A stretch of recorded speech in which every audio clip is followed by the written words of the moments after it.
আসসালামু আলাইকুম। মাত্র 30 টাকায় আপনার বাচ্চাকে নিয়ে সুন্দর একটি জায়গায় ঘুরে আসতে পারেন। তো প্রথমে আমরা নদী পার হচ্ছিলাম, কিন্তু নদী পার হতে হতে মাঝে নাজেহাল অবস্থা হয়েছিল, কারণ অনেক ঢেউ ছিল। ঢেউর কারণে তো আমার বান্ধবী খুব ভয় পাচ্ছিল। ওর অবস্থাটা একটু দেখেন।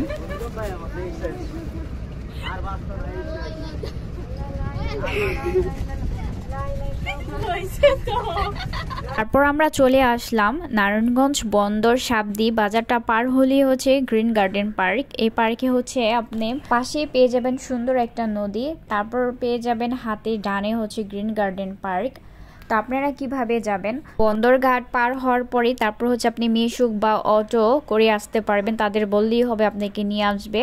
পার্কের ভিতরে ঢোকার পরেই দেখতে পাবেন হাতের বামে রেস্টুরেন্ট এবং বিভিন্ন ধরনের ফুল, তারপর গাছ। আপনি শীতকালে যদি আসেন সবচেয়ে থেকে আরও বেশি ভালো, আপনার বাচ্চাকে নিয়ে অনায়াসে এখানে আসতে পারেন।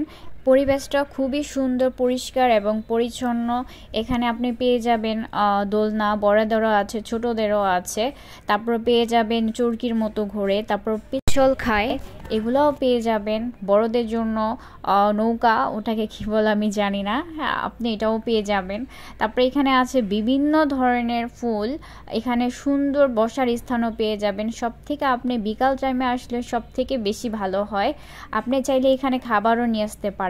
আর হ্যাঁ, এটা প্রতিদিনই খোলা, সকাল 9টা থেকে না, সকাল 10টা থেকে রাত 8টা পর্যন্ত, আর শুক্রবার সকাল 9টা থেকে 8টা পর্যন্ত। এখানে বিভিন্ন ধরনের ফুল দেখে তো আমার খুব ভালো লেগেছে। এই যে চরকি দেখা যাচ্ছে, ওই চরকিগুলো কিন্তু সাধারণত আমরা মেলায় দেখতাম, কিন্তু এখন কিন্তু পার্কে অনেকে দেখা যায়।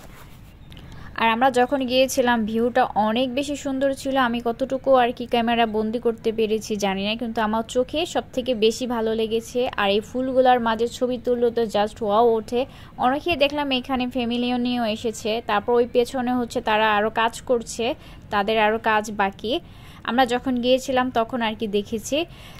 আর এখানে বলা আছে সম্পূর্ণ যে ফুল ছেঁড়া নিষিদ্ধ, তবুও আমি একটা ফুল ছিঁড়ে নিয়ে আর কি পড়েছিল, জবা ফুল, ওটা আমি নিয়ে এসেছিলাম।